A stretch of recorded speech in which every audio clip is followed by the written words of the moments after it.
डस लिया नागिन माया ने अनुपमा और अनुज के प्यार को। जाते जाते बड़ा घाव दे गई अनुपमा को। क्या हार मान जाएगी हमारी अनुपमा?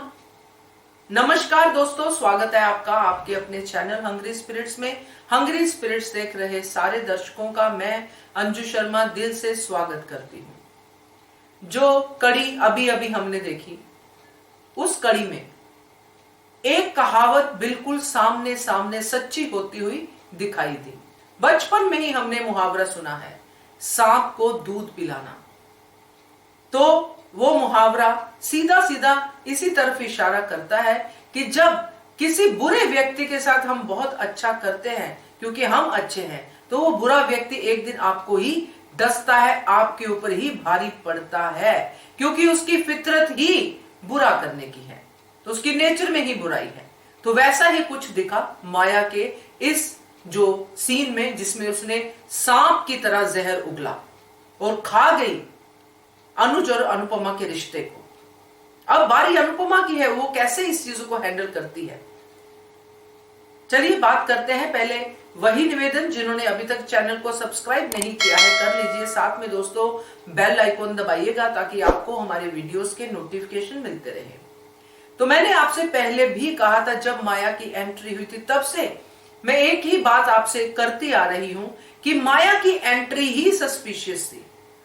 माया का करैक्टर उसकी एंट्री से ही एस्टेब्लिश कर दिया गया था कि माया दूध की धुली नहीं है। माया जिस तरह आई थी अनुपमा की जिंदगी में, उसी से पता चलता था कि ये बड़ा बवाल लेके आई है। और अगर माया ने अनुज को जिस तरह अब ट्रीट किया है, प्यार में किया, अब अनुज के बारे में वो अनुज के ऑफर को भी ठुकरा रही है, जिस तरह अब वो बिहेव कर रही है, इसका एक ही मतलब निकलता है दोस्तों कि माया फुल प्लान के साथ आई। माया ने पहले ही सबको समझ लिया, सबके करैक्टर को समझ लिया, कौन कितना अच्छा है, कौन कैसे लालच में आ सकता है, कौन कैसे मैनिपुलेट हो सकता है। ये सारी चीजें माया पहले से ही प्लान करके आई थी। अनुपमा के बारे में भी पूरी जानकारी लेके आई थी, क्योंकि उसको पता है कि अनुपमा जल्दी हार मानने वाली नहीं है। अनुपमा की कौन सी नस को दबाया जाए कि अनुपमा हार मान जाए और मेरी बच्ची मेरे पास आ जाए, और साथ में अनुज भी। ये सब माया का प्लान था, मगर ये प्लान आसान नहीं था माया के लिए, क्योंकि चैलेंजेस आए उसकी लाइफ में। तो उन चैलेंजेस के साथ साथ माया ने अपना जहर उगलना बंद नहीं किया। उसने साथ साथ अपने प्लान्स भी बदलती रही। मगर अब जो लास्ट स्ट्रोक उसने मारा है, लास्ट बॉल पे सिक्सर मारा है, उससे तो अनुपमा की गृहस्थी बिखरती ही नजर आ रही है। कहां अनुपमा सोच रही थी कि आखिरी मौका मिला है, इस मौके में हम माया को ऐसा कर देंगे, वैसा कर देंगे, हम मारेंगे आखिरी बॉल पे सिक्सर। मगर यहां पे तो कहानी ही उल्टी हो गई। माया सोची समझी चाल के साथ ही आई आखिरी मौका लेके। उसको पता था कि आखिरी मौका के लिए फोन आएगा, मगर आएगा नहीं क्योंकि मैं करूंगी, मैं अच्छाई दिखाऊंगी, मैं छोटी अनु की बात करवाऊंगी इनसे। और नेचुरली उसको पता है कि रोना धोना होगा, दोहाई होगी, और फिर मैं रोने धोने के बाद मैं कहूंगी मैं देती हूं आपको आखिरी मौका। तो दोस्तों ये आखिरी मौका माया ने जिस तरह से उस आखिरी मौके का फायदा उठाया है, वो आप सबने देखा। माया ने अनुज के दिमाग में सारी बातें अनुपमा के खिलाफ डाल दी। इसलिए मैंने कहा सांप को दूध पिलाना, क्योंकि अनुपमा ने माया को कभी भी ऐसा नहीं फील करवाया कि वो अजनबी है। उसने हमेशा एक मां का दर्द समझा और उसी दर्द के साथ उसने उसको एक्सेप्ट किया, उसके लिए फाइट भी की। मगर माया क्या कर रही है, उसी प्यार को उसके उल्टे तरीके से वापस कर रही है कि तुमने 15 दिन दिए। मतलब कहने का कि माया तो नहीं देती, माया ने तो ये आखिरी मौका भी अपनी ही कन्वीनियंस के हिसाब से दिया है। उसने ऐसा मत सोचिएगा बिल्कुल आप सब लोग कि माया ने अनुपमा और अनुज को आखिरी मौका दिया है। उसने अपने फायदे के लिए आखिरी मौका दिया है दोस्तों, कि मैं वहां पे जाऊं और ये बातें सब जो अब अनुज के दिमाग में फिट हो जाएंगी, बैठ जाएंगे अनुज के दिमाग में, कि वो 15 दिन में अनुपमा ने कितना टाइम दिया छोटी अनु को। अनुपमा तो हमेशा शाह परिवार में रहती है, ये करती है वो करती है, छोटी के लिए पूरी तरह से मदर का रोल नहीं निभा पाएगी अनुपमा।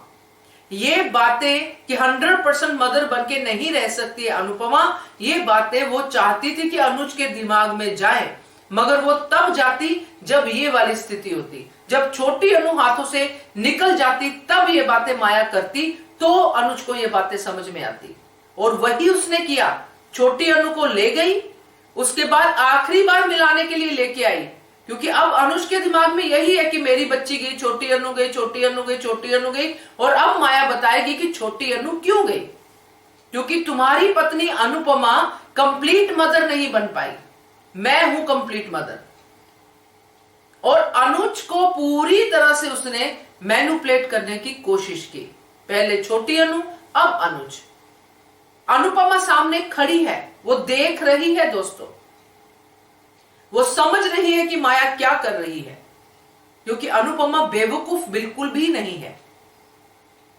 हाँ, कुछ टाइम के लिए हमें बेवकूफ नजर आते हैं, कुछ टाइम के लिए हमें भोली भाली अनुपमा नजर आती है, जो वाकई में किसी चीज को समझ नहीं पा रही है। मगर जब वो समझ जाती है चीजों को, उसके बाद जब उसका प्लान चलता है तो फिर कोई टिकता नहीं है उसके सामने।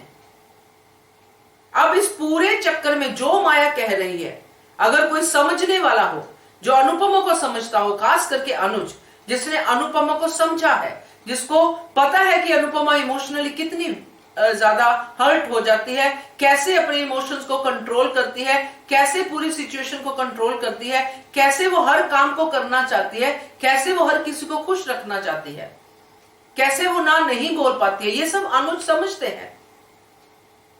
और इसीलिए वो 15 दिन में जो हुआ वो भी अनुज को पता है, माया को भी पता है, मगर उन 15 दिन को उसने किस तरह से किया कि डू एंड डाई की सिचुएशन थी, फिर भी तुम्हें अपने बच्चे की पड़ी थी, यानी कि तोशु की पड़ी थी, और तोशु की भी तो डू एंड डाई की ही सिचुएशन थी ना, वो तो एग्जैक्टली डू एंड डाई की सिचुएशन थी।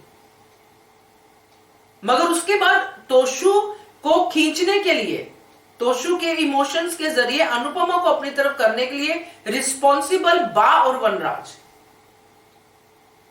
तो रिस्पॉन्सिबल कौन हुआ? शाह परिवार, जो अनुपमा के बिना कोई डिसीजन ले ही नहीं सकता। इसीलिए जो माया है वो अनुज के दिमाग में यही डालना चाहती है कि ये शाह परिवार तो जाएगा नहीं भाई, ये तो अनुपमा के साथ ही रहेगा, अनुपमा हमेशा डिवाइडेड रहेगी, वो नहीं दे पाएगी टाइम। मगर मैं यहाँ पे ये सब चीजों को लेके, इसी बात को लेके सोचती हूं कि जो मदर्स जॉब करती हैं, जो आज की डेट में जैसा ये कहानी को बता रहे हैं, जो पूरा दिन, कई मदर्स तो अपने बच्चों को क्रच में छोड़ के जाती है, तो क्या वो मदर्स अपने बच्चे को नहीं प्यार करती हैं? क्या वो मदर नहीं है? क्या बच्चों के साथ हमेशा मदर को रहना चाहिए? ऐसा तो किसी के भी घर में नहीं होता। तो ये जो लॉजिक माया दे रही है कि 15 दिन के चैलेंज में तुमने कितना टाइम दिया है छोटी अनु को, और ये लॉजिक अनुज के दिमाग में बैठ भी रहा है। और फिर वो जो पहले वाली कहानी जो माया को पता है, कैसे पता है ये तो किसी ने पूछा भी नहीं, जो एनुअल फंक्शन की बात है, पता लग गया होगा कहीं से, चलो ये मान के चलते हैं। मगर ये पूरा जो दिखाया गया है ना दोस्तों, इससे एक बात तो साफ साफ झलकती है कि माया ने अनुपमा की गृहस्थी को आग लगा दी है। जो कोई नहीं कर पाया वो माया ने कर दिया है, अनुज के दिमाग में अनुपमा के खिलाफ बातें डाल दी हैं। अब छोटी अनु के अलावा अनुज को कुछ नहीं दिख रहा है, उसको अपना प्यार भी नहीं दिख रहा है। यहां तक कि जो बात माया कहना चाहती थी, जो बात माया करना चाहती थी, वो अनुज ही कर रहा है। मगर माया अब उस बात पे भी राजी नहीं होगी, क्योंकि अब माया भी दिखाएगी कि माया को पाना भी कोई आसान काम नहीं है। चाहे मैं चाहती हूं कि मैं अनुज के साथ रहूं, मगर इतनी इजीली अनुज के साथ नहीं रहूंगी। अनुज को मेरे पास आना पड़ेगा, उसको अनुज पूरा का पूरा चाहिए, उसको डिवाइडेड अनुज नहीं चाहिए। क्योंकि अगर वो अनुपमा के घर पे रहेगी अनुज के साथ, तो फिर वो तो डिवाइडेड होगा ना, वहां पे अनुपमा भी होगी। अब उसको अनुज अपने साथ चाहिए, ये उसके माइंड में क्लियर है, इसलिए उसने सारा कुछ ये प्लान किया। अब अनुज भी रेडी है और अनुपमा भी रेडी है। कि हम माया को अपने साथ रख लेते हैं, जो अनुपमा ने बरखा के साथ बात की। मगर शुरू में ही हमने देखा कि माया के आने के बाद अनुज ने जो माइक लिया माया से बात करने के लिए, अनुपमा को बात ही नहीं करने दी। और अनुपमा ने जब बात शुरू की दोस्तों, बड़ा ज्यादा मन जो है दुखी हुआ। वो इस तरह से बात कर रही थी कि माया समझ जाए। और जब माया ने अनुपमा से बात की थी, माया की बात समझने में, माया के दर्द को महसूस करने में अनुपमा ने सेकंड्स भी नहीं लगाए थे। मैं तो नागिन भी कहूं तो बहुत छोटा शब्द दिख रहा है मुझे माया के लिए, क्योंकि हमने बड़ी बार सुना है कि औरत ही औरत की दुश्मन होती है। अनुपमा यहां पे मिसाल है, औरत ही औरत की हमदर्द होती है। मगर माया उस मिसाल को सही करती है कि औरत ही औरत की दुश्मन होती है। बा इस मिसाल को सही करती है। बा ने और माया ने, इन दोनों ने ही अनुपमा की गृहस्थी को तोड़ फोड़ के अलग कर दिया है। अब अनुपमा की बात करते हैं, क्योंकि हमने देखा है कि अनुपमा को जब क्लियर हो जाता है कि चीजें इस तरह से बिखर रही हैं, अब इन्हें समेटना है, तब अनुपमा अपना असली जो उसका अंदर का जो रूप है वो दिखाती है और फाइटर की तरह सामने आती है। क्योंकि मुझे लगता है, जो हम लोग बहुत सारे र्यूमर्स भी सुन रहे हैं, और मुझे भी कहीं ना कहीं ये लगता है कि अब अनुज और अनुपमा में जो फ्रिक्शन आएगी, अनुपमा उसको भी दूर करेगी और अनुज को असली रंग दिखाएगी कि ये सब जो माया ने जाल बिछाया है, ये सब आपको ट्रैप करने के लिए बिछाया है। इसको वक्त लगेगा दोस्तों, इस ट्रैक को अभी वक्त लगेगा। और उस वक्त के बीच में संपत भी फिर से आएगा, क्योंकि संपत जिस कैरेक्टर को जिसने प्ले किया है एक्टर ने, वो भी एक्टर है और अच्छा एक्टर है। एक सीन के लिए उसको आई डोंट थिंक सो कि उसको किया जा सकता है। और संपत, देविका, ये वो लोग हैं जो हमेशा, संपत तो अभी आया है, देविका वो है जो हमेशा अनुपमा के साथ रही है और हर बात को समझी है कि ये कहां से है, कैसे है। अभी तो अनुज का दोस्त देविका और जिसके साथ लास्ट हमने ट्रैक में देखा था, नाम भूल गई मैं उनका भी तो कुछ कंट्रीब्यूशन रहेगा, क्योंकि अब बारी इन लोगों की है दोस्तों। इन लोगों को टीम बनानी पड़ेगी अनुपमा के साथ, और फिर अनुपमा की जीत होगी दर्ज और माया की होगी हार, क्योंकि झूठों की कभी जीत होती नहीं है। अगर सीरियल में जिसमें हम प्रोटैगनिस्ट को जीतते देखते आए हैं, वहां पे अगर वो हार जाती है तो फिर मतलब नहीं है प्रोटैगनिस्ट बनने का। इसलिए अनुपमा की जीत पक्की है। बस वही कहते हैं ना कि सबूरी से काम लेना पड़ेगा, सब्र से काम लेना पड़ेगा, पेशेंस दिखानी पड़ेगी, क्योंकि माया ने भी पेशेंस से ही बुराई की है। अब बारी अनुपमा की है, अनुपमा के साथ तो सच्चाई भी है, अच्छाई भी है, तो वो कैसे हार मान सकती है। सब्र रखिए, अनुपमा की जीत होगी, पक्की होगी, और लेसन मिलेगा माया को तगड़े वाला। और अनुज को भी यहां पे समझना पड़ेगा टाइम आने पे कि ऐसे ही नहीं बहक जाना चाहिए, कि जो माया दिखा रही है वही देखना नहीं शुरू करना चाहिए, अपनी आंखें भी खोलनी चाहिए।